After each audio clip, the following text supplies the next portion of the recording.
धर्म स्नेही बंधुओं, हमारे भगवान का विषय चल रहा था और उसके अंतर्गत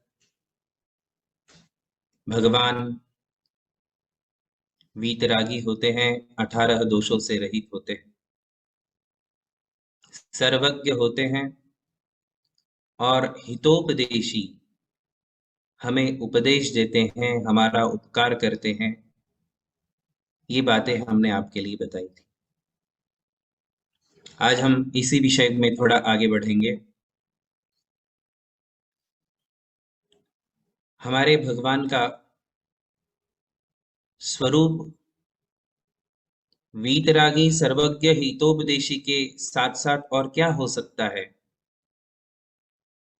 तो आचार्य कहते हैं भगवान संसार को बढ़ाने वाले कर्मों से रहित होते हैं। कर्म संसार की जड़ है। यदि कर्म ही ना हो तो संसार हो ही नहीं सकता है।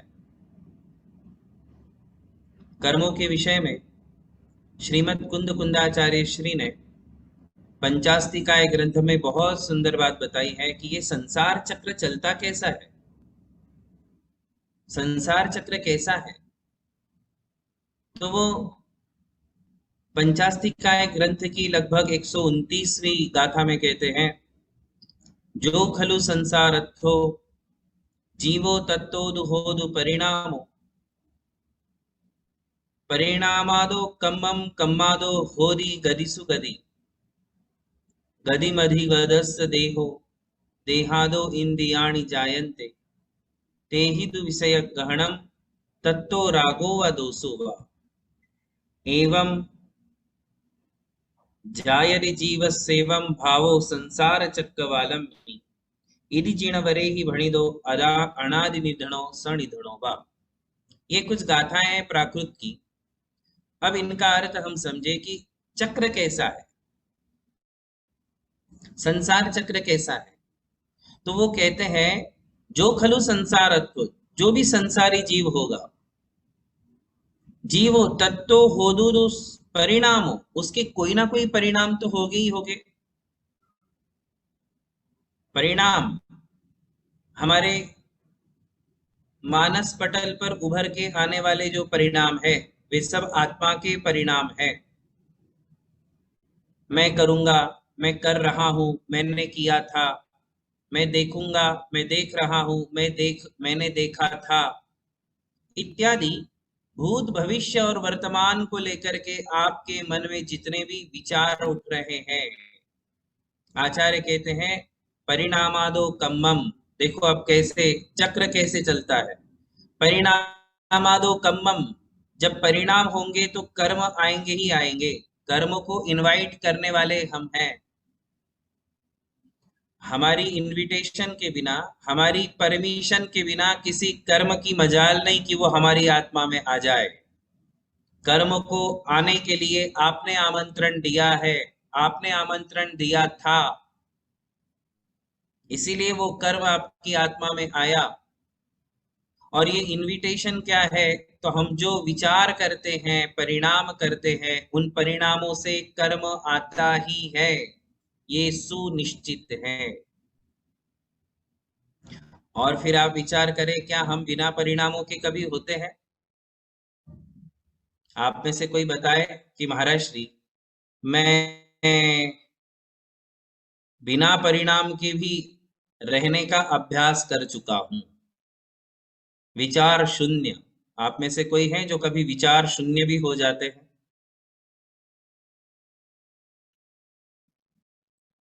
मुझे नहीं लगता कोई ये कहने की हिम्मत करेगा कि मैं विचार शून्य हो सकता हूं। है? विचार शून्य आप हो ही नहीं सकते, कभी नहीं हो सकते। जब भी आप बैठोगे, कहीं भी जाओगे, विचार आपके साथ होंगे। आपका घर आपके साथ हमेशा नहीं होता है।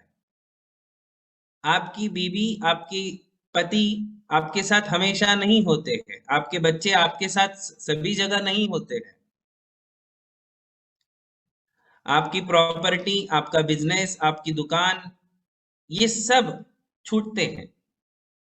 जब भी हम कहीं जाते हैं तो इन सबको हम लेकर के चल नहीं सकते हैं, किंतु आपके विचार हमेशा आपके साथ होते हैं। विचारों को छोड़ करके संसारी जीव हो ही नहीं सकता है। इसलिए जितने भी विचार शून्य बनने का प्रयास कर रहे हैं, आज बहुत सारे मेडिटेशन सेंटर चल रहे हैं जो आपको ये आश्वासन दे रहे हैं कि हम आपको विचार शून्य बनने का पूर्ण दावा भरते हैं, दावा करते हैं। क्या ये सब कुछ पॉसिबल है? भगवान बाहुबली को ध्यान में खड़े होने के बाद भी विचार शून्य होने में 1 साल लगा था।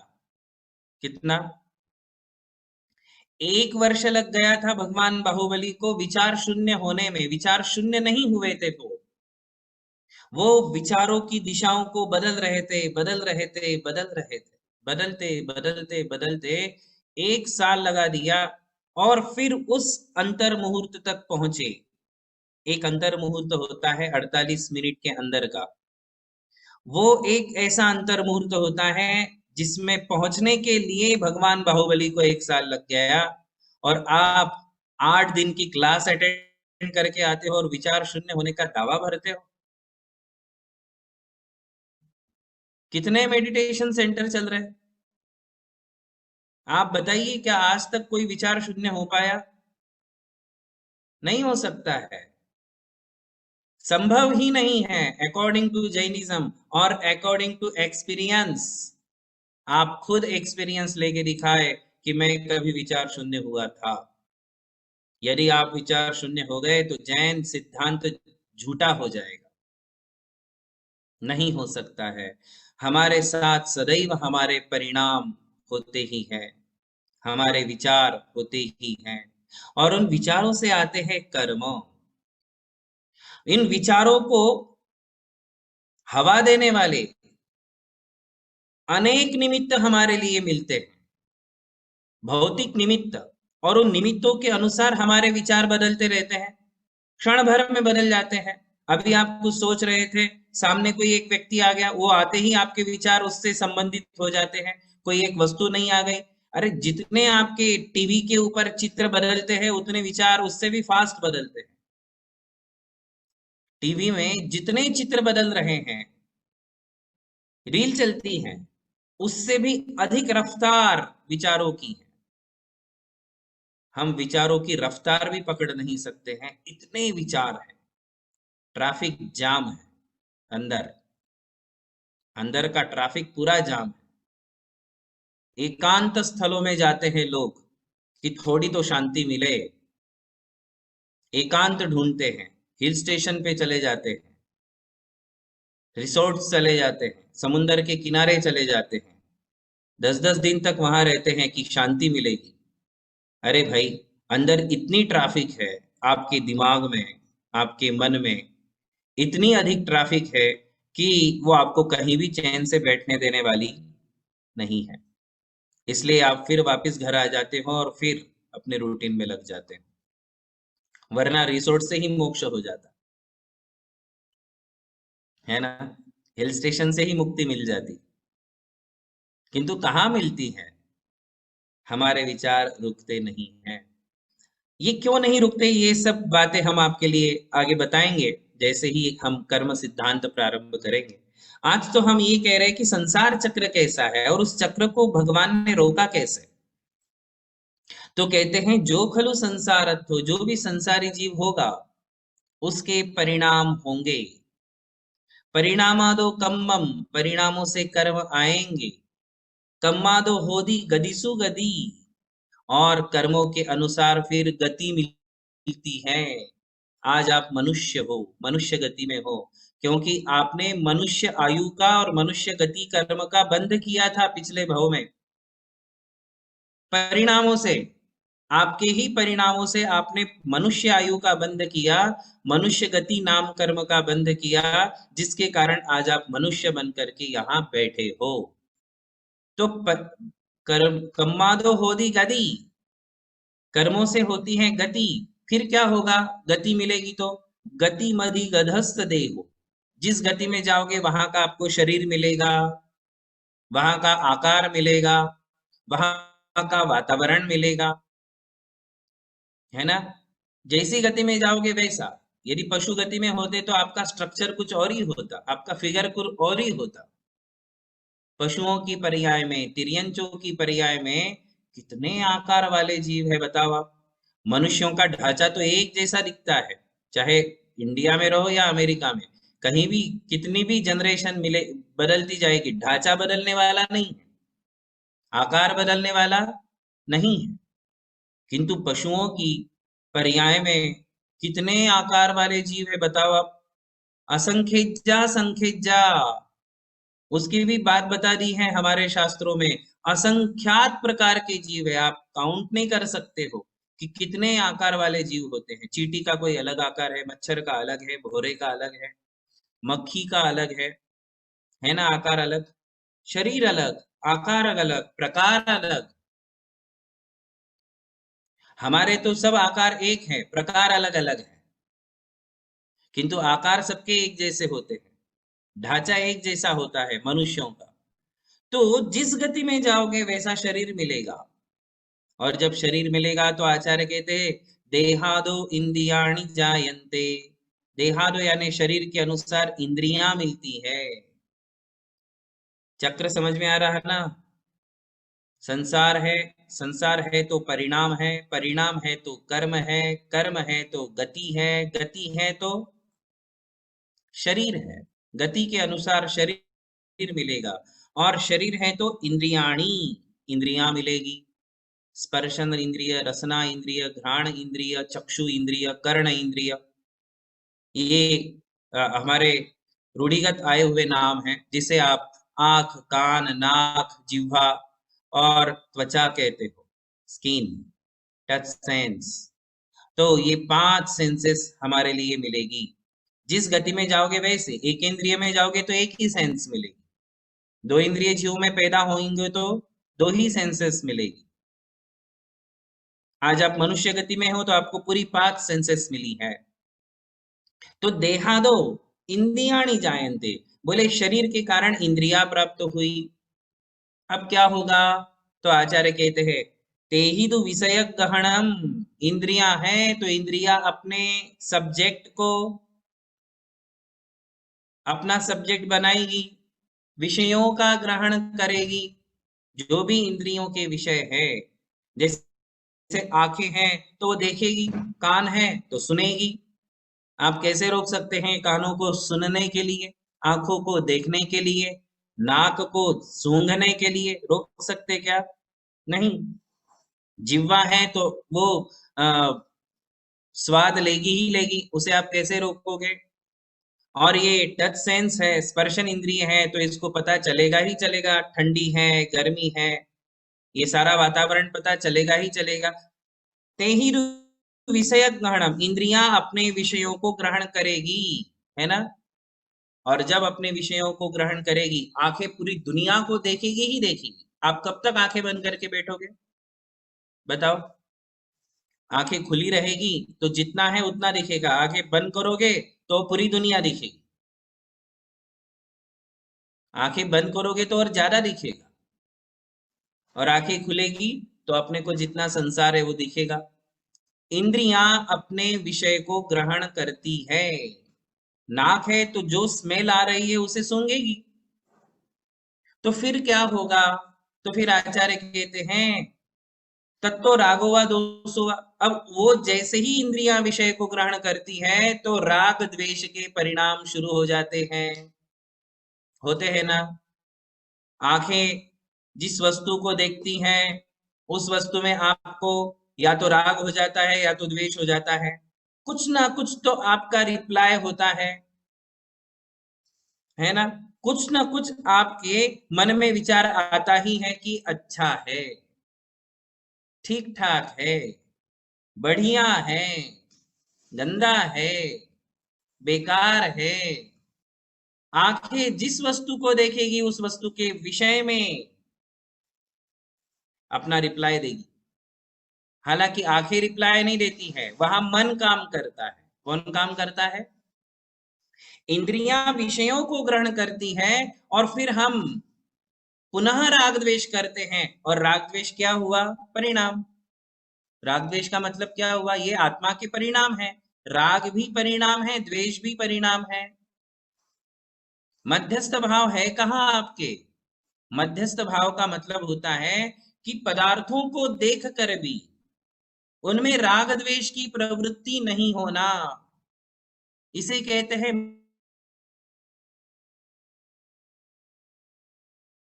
सब कुछ देखने दो आंखों को, सारे शब्द सुनने दो। सुनने के बाद क्या आप बिना रिप्लाई दिए, आपका मन उसका कुछ ना कुछ रिप्लाई देता है कि नहीं? शब्द अच्छे हैं, शब्द बुरे हैं, बहुत ही अच्छी आवाज है, इसकी आवाज बहुत खराब है। उसके अलावा जब आपसे संबंधित बातें होती है तो उसमें कितना संक्लेश होता है, कितनी खुशी होती है। कोई आपकी प्रशंसा कर दे, आप तो फूले नहीं समाते। कोई आपकी निंदा कर दे, निंदा होने पर आपके परिणाम देखो जरा, कितने अपसेट हो जाते हो। कोई थोड़ा भला बुरा कह देता है तो हमारे चेहरे के एक्सप्रेशंस देखो आप। कभी आप एक काम करिए कि मेरे चेहरे के कितने एक्सप्रेशंस होते हैं। एक दिन सुबह से रात तक अपने एक्सप्रेशंस गिनिए जरा आप। और अपने घर में किसी को लगा दीजिए काम पे कि वो आपकी फोटो खींचता रहेगा पूरे दिन। आपके चेहरे के एक्सप्रेशंस जो है उसको वो कैच करता रहेगा। और फिर आप रात में सोने के पहले अपने दिन भर के एक्सप्रेशंस देखना कि मेरे चेहरे बदलते कितने हैं, एक्सप्रेशंस कितने चेंज होते हैं। आपको ही पता नहीं है। आपको दो तीन ही चेहरे पता होंगे कि मैं रोते समय कैसे दिखता हूँ, दिखती हूँ। रोने वाली ज्यादा होती है, रोने वाले कम होते हैं। तो रोते समय मैं कैसे दिखती हूँ, हंसते समय मैं कैसे दिखती हूँ, अपसेट होती हूँ तो कैसे दिखती हूँ, खुश होती हूँ तो कैसे दिखती हूँ। जरा विचार करें। और वो आपको ऐसे नहीं पता चलेगा जब सामने वाला आपको कैच करेगा, कैद करेगा फोटो में। और फिर रात में आप देखना, आपको मिलेंगे कि लगभग आपकी नहीं कम से कम तो 500 से ऊपर ही फोटो निकलेगी। डिफरेंट डिफरेंट आपके एक्सप्रेशंस होते हैं। जैसे मन का वातावरण होता है वैसे ही चेहरे बदलते हैं। और मन का वातावरण क्यों बदलता है? क्योंकि मेरी पांचों इंद्रियां एक्टिवेट है। रात दिन मेरी इंद्रियां काम करती हैं, पदार्थों के साथ संबंध हमारा स्थापित होता है इंद्रियों के द्वारा। पदार्थों के साथ, पदार्थों के साथ हमारा जो संबंध स्थापित होता है वो इंद्रियों के माध्यम से, आंखों के द्वारा हम पदार्थों से जुड़ते हैं।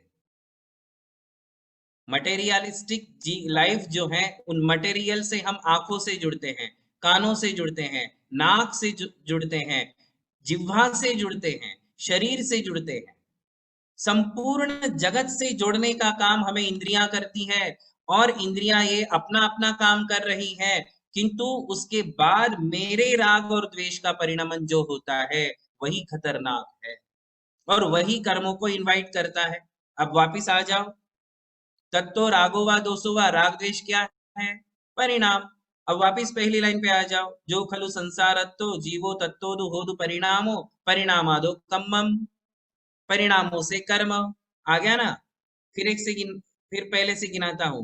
परिणामों से कर्म, कर्मों से गति, गति से शरीर, शरीर से इंद्रियां, इंद्रियों से विषय, विषयों से राग द्वेष, राग द्वेष परिणाम। फिर आ गए वहीं के वहीं, परिणामों से कर्म, कर्मों से गति, राग द्वेष यानी परिणाम। तो वापिस ये चक्र जो है चल एक दूसरे से जुड़ गया। और ऐसा ये चक्र जो है अनादि काल से चल रहा है हम सभी का।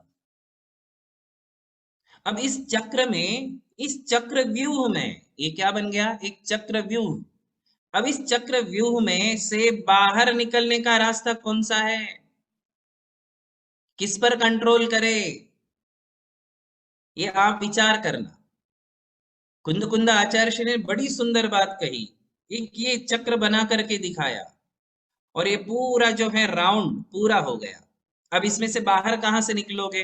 एक तो है परिणाम, दूसरे है कर्म, तीसरी है गति, चौथा है शरीर, पांचवी है इंद्रियां, और इंद्रियों के बाद है विषय, सब्जेक्ट।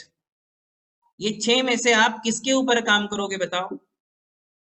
हम किसे कंट्रोल कर सकते हैं? कौन सा है वह द्वार है जिसमें से हम इस चक्रव्यूह में से बाहर निकल सकते हैं? क्या हम कर्मों को कंट्रोल कर सकते हैं? क्या हम परिणामों को कंट्रोल कर सकते हैं? क्या हम गति को कंट्रोल कर सकते हैं? क्या हम बॉडी को कंट्रोल कर सकते हैं? क्या हम सेंसेस को कंट्रोल कर सकते हैं? क्या हम सब्जेक्ट को कंट्रोल कर सकते हैं? इन 6 में से किसको कंट्रोल किया हमारे भगवान ने?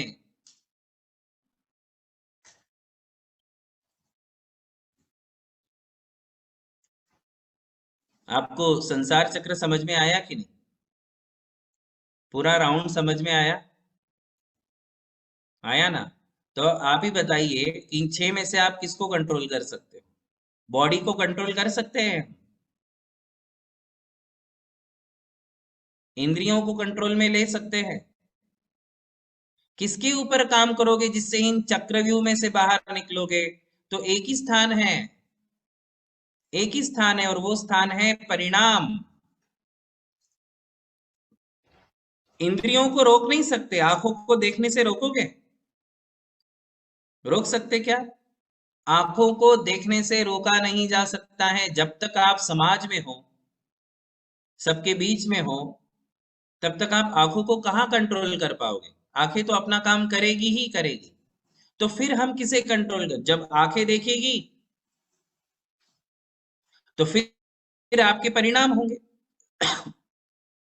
और परिणामों से जो कर्म आने वाले हैं उन कर्मों को भी आप कंट्रोल नहीं कर सकते हैं। आप बोलो कि मैं कर्मों के लिए रोक दूंगा, संभव नहीं। आप केवल एक को कंट्रोल कर सकते इन 6 में से, वही चक्रव्यूह से बाहर निकलने का द्वार है। आपको पता है ना, अभिमन्यु को चक्रव्यूह में घुसने का ज्ञान था, बाहर निकलने का ज्ञान नहीं था। महाभारत देखी ना आपने? देखी ना? महाभारत में दिखाया ना कि अभिमन्यु को चक्रव्यूह में घुसने का तो ज्ञान था, क्योंकि उसने उतना ही सुना था, उतना ही समझा था, किंतु चक्रव्यूह में से बाहर निकलने का ज्ञान उसको नहीं था। आप सब यही अभिमन्यु हो। आपको भी चक्रव्यूह में घुसने का ज्ञान तो है, किंतु बाहर निकलने का ज्ञान नहीं है। और जब तक चक्रव्यूह से बाहर निकलने का ज्ञान हमारे लिए नहीं होगा, तब तक ये 100 कौरव हमारे लिए हमेशा मारते रहेंगे। ये जो 100 कौरव है ना, ये 100 कौरव का मतलब है ये सब कर्म है। और कौरवों ने अभिमन्यु को मार डाला क्योंकि उसको बाहर निकलने का ज्ञान नहीं था। हमारे अंदर भी ये 100 कौरव बैठे हुए हैं। ये कौरव हमारे लिए जब तक बाहर निकलने का ज्ञान नहीं होगा, ये सारे के सारे कौरव हमें हमेशा मारते रहेंगे। बंधुओं, वो निकलने का जो दरवाजा है वह परिणाम ही है। क्या है? परिणाम। हम केवल परिणामों पर काम कर सकते हैं, परिणामों पर वर्क कर सकते हैं, उन्हें रोक सकते हैं, क्योंकि वो मेरे अपने हैं। है ना? शरीर परद्रव्य है, इंद्रियां परद्रव्य है, इंद्रियों के सब्जेक्ट परद्रव्य है, कर्म परद्रव्य है, ये सब पर हैं। आप देख लीजिए, कर्म पुद्गल द्रव्य है, शरीर पुद्गल द्रव्य है, इंद्रियां पुद्गल द्रव्य है, इंद्रियों के सब्जेक्ट पुद्गल द्रव्य है ना? तो सिर्फ मेरा क्या है? हम सिर्फ अपने बच्चों को कंट्रोल कर सकते हैं, पड़ोसी के बच्चों को नहीं कर सकते क्या? मेरे घर में जितने मेंबर्स हैं हम उन्हीं को कंट्रोल कर सकते हैं, बाहर वालों को हम कंट्रोल नहीं कर सकते हैं, दुनिया को हम कंट्रोल नहीं कर सकते हैं। हम केवल अपनी हिफाजत कर सकते हैं, हमारी रक्षा कर सकते हैं, हमारे घर वालों को समझा सकते हैं। दुनिया तो बहुत बड़ी है, किस किस को समझाने जाओगे? इससे अच्छा है घर वाले को ही समझा दो। वो कहते हैं ना कि बारिश आ रही है, अब बारिश को रोकने से अच्छा है कि आप छाता पकड़ लो, तो आपकी सुरक्षा हो जाएगी। इसी प्रकार हम अपने परिणामों को ही संभाल सकते हैं, समझा सकते हैं कि भाई तू रुक जा, बहुत सोच लिया, बहुत विचार करते हो, बहुत राग द्वेष करते हो, बहुत संक्लेश करते हो, ऐसे हम स्वयं को समझा सकते हैं। हम दुनिया को नहीं समझा सकते, हम अपने शरीर को नहीं समझा सकते, इंद्रियों को नहीं रोक सकते। शरीर को, इंद्रियों को, विषयों को रोकना कठिन काम है। ये तभी रुकेंगे जब अपने अंदर का मन रुकेगा। आपका शरीर कंट्रोल में क्यों नहीं है पता है? क्योंकि आपका मन कंट्रोल में नहीं है। और जैसे ही मन बोलता है उठ, आप उठ जाते हो। मन बोलता है भाग, आप भागने लग जाते हो। जो मन कहता है वैसा आप करते हो। तो हम किसे रोके? मन को रोके। राग द्वेषमय परिणामों को रोके। हमारे तीर्थंकरों ने राग द्वेषमय परिणामों को रोका, इसलिए कर्म रुक गए। कर्म रुक गए तो गति रुक गई, गति रुक गई तो पुनः शरीर नहीं मिला, शरीर नहीं मिला तो इंद्रियां नहीं मिली, इंद्रियां नहीं मिली तो इंद्रियों के सब्जेक्ट का कोई संबंध ही नहीं हुआ, और संबंध नहीं हुआ तो राग द्वेष की उत्पत्ति नहीं हुई, और राग द्वेष की उत्पत्ति नहीं हुई इसलिए वो वीतरागी बन गए, है ना। तो इस पूरे संसार चक्र में से हम केवल अपने परिणामों को रोक सकते हैं, समझा सकते हैं। राग द्वेषमय परिणामों को संभालना है, उन्हें कम करना है।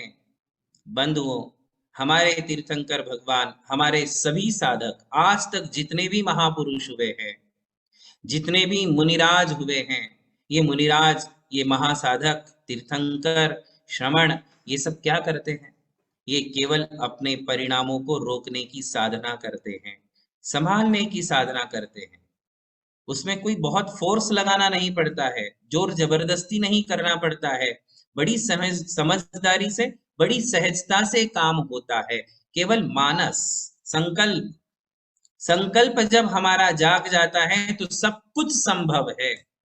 परिणामों को संभालना भी संभव है, केवल संकल्प की शक्ति चाहिए। Preparation of mind. आपको गुस्सा आता है, आप बहुत विचार करते हो कि गुस्सा नहीं करना है, नहीं करना है, ये मेरा गुस्सा कब कम होगा। मैं जब गुस्से में आता हूं तो गाली दे देता हूँ, गुस्से में आता हूं तो मार देता हूँ, आंखें लाल हो जाती हैं और मैं दूसरों को परेशान करता हूँ। बाद में गिल्ट फील होती है कि ऐसा क्यों किया, किंतु जब पुनः निमित्त मिलता है तो पुनः भड़क जाते हो। बाद में पश्चाताप करोगे किंतु निमित्त मिलने पर पुनः भड़क जाओगे, फिर चिड़चिड़ करोगे, फिर मारपीट करोगे, फिर गाली गलौज करोगे। क्यों ऐसा होता है? क्योंकि आपने संकल्प नहीं किया है। शक्ति संकल्प से आती है, सिद्धि संकल्प से मिलती है, संकल्प से सिद्धि, संकल्प से शक्ति, संकल्प से हमारा उत्साह जागता है। और जब संकल्प कर लेते हैं तो फिर ये सब कुछ संभव हो जाता है। माइंड प्रिपेयर करके रखना पड़ता है, चाहे कुछ भी हो। पहले ही माइंड प्रिपेयर करना है कि निमित्त मिलेगा, निमित्त आएगा, और मुझे उसी समय स्वयं को रोकना है, उसी समय स्वयं को शांत रखना है। ऐसा प्रिपरेशन जब तक नहीं होता है, संकल्प जब तक नहीं होता है, तो हम अपने राग द्वेष परिणामों को नहीं रोक पाते हैं। इसीलिए हमें परिणामों पर काम करना होता है। जैन धर्म का सबसे मूल केंद्र बिंदु हमारी आत्मा ही है। आत्मा के ऊपर ही हमें कार्य करना है, आत्मा के परिणामों के ऊपर ही हमें काम करना है। जब हम वहां से कर प्रारंभ करते हैं तो बराबर ये संसार चक्र रुक जाता है। हमारे तीर्थंकरों ने सबसे पहले घर गृहस्थी का त्याग किया। क्या किया? राग द्वेष कैसे कम होता है अब वो बता रहा हूं। तो ये जो सच्चाई है उसे आप सुनो। जो लोग कहते हैं ना कि राग द्वेष कम करना है, कम करना है, घर में रह करके कम करना है, अरे वाह। घर में रह करके मतलब काजल की कोठरी में रहना है किंतु दाग नहीं लगने देना है। काजल की कोठरी, काजल होती है ना आंखों में लगाने वाली, काजल की पूरी कोठरी के अंदर आप हो धसे हुए, और चाहते हो कि मैं बाहर निकलूं तो बेदाग निकलूं, मेरे तन पे एक भी काला दाग ना हो, ऐसा हो सकता है? काजल की कोठरी में कैसोहू सयानो घुसे, क्या कहते हैं, राजस्थानी कहावत है। काजल की कोठरी में कैसोहू सयानो घुसे, एक दाग लागे पर लागे ही लागे। दाग तो लगेगा ही लगेगा, ऐसे कैसे हो सकता है? और दाग छोड़ो, पूरे काले होकर के बाहर निकलते हो, है ना? तो बंधुओं, हमारे तीर्थंकर भगवंतों ने पहले घर गृहस्थी का त्याग किया था। बोले ये तो काजल की कोठरी है, यहां से कैसे मैं बेदाग निकल सकता हूं? तो उन्होंने घर संसार का त्याग किया, इतने बड़े राज वैभव में पैदा हुए, राजघराने में पैदा हुए, साम्राज्यों में पैदा हुए हमारे तीर्थंकर। किसी चीज की कमी नहीं, किसी सुख की कमी नहीं, हर एक सुख उनके सामने बिल्कुल खड़ा था, जैसे कोई नौकर खड़े होते हैं हाथ जोड़ के। हर एक सुख उनके चरणों में झुका हुआ था, हर एक सुख लालाहित था कि भगवान मुझे ग्रहण करे। सुख लालाहित था। यहाँ तो आप लालाहित हो कि मुझे सुख मिल जाए, वहां तो सुख लालाहित था कि भगवान मुझे स्वीकार कर ले। और भगवंतों ने सुखों का त्याग किया, राजमहलों का त्याग किया, क्योंकि उन्हें पता था कि जब तक इस बाउंड्री के अंदर रहूंगा तब तक संक्लिष्ट परिणाम होंगे, राग द्वेष होंगे। इसलिए मुझे यहां से पहले बाहर निकलना चाहिए। और हमारे भगवंतों ने पहले घर गृहस्थी का त्याग किया, वनों का मार्ग अपनाया। और वो अपनाने के बाद की प्रोसीजर आप सभी को पता है। दान करते हैं, मध्य मध्य में आहार भी करते हैं, किंतु अपनी वैराग्य में प्रवृत्ति के द्वारा वे धीरे धीरे धीरे धीरे निवृत्त होते जाते हैं, निवृत्त होते जाते हैं। और जितना दूर जाएंगे, निवृत्त होंगे, राग द्वेष कम कम कम कम होते जाता है। राग द्वेष को कम करने की भी प्रोसीजर है, विधि है। ऐसे नहीं हो जाता है कि नहीं नहीं मैं तो राग द्वेष नहीं करूंगा, नहीं नहीं मुझे तो राग है। अरे लोग तो महाराज के सामने आकर कहते नहीं नहीं महाराज जी मुझे तो गुस्सा आता ही नहीं है, मेरे तो राग द्वेष है ही नहीं। घर में रहते और हमें हमें आकर के कहते, जिन्होंने घर संसार का त्याग किया है, उन मुनियों के सामने जाकर बोलते मुझे तो मोह है ही नहीं। आप बताइए, क्या ये वाक्य आपके मुख में शोभा देता है? ये वाक्य आपके मुख से शोभा देगा कभी कि मैं तो घर में हूं किंतु मुझे मोह है ही नहीं, मुझे तो पति पत्नी बच्चे इनका घर का पैसे का प्रॉपर्टी का मोह है ही नहीं? ऐसा आप दावे के साथ कह सकते हो कोई एक व्यक्ति कि मुझे मोह नहीं है? नहीं कह सकते हो। इसका और भी विश्लेषण है, हम अगली कक्षा में करेंगे, समय हो चुका है। कि राग द्वेष को कम करने की प्रोसीजर क्या है जैन धर्म के अनुसार? क्या घर गृहस्थी में राग द्वेष कम किया जा सकता है, या फिर सत्य क्या है? इस सत्य को हम अगली कक्षाओं में सुनेंगे। आज इतना ही। बोलिए महावीर भगवान की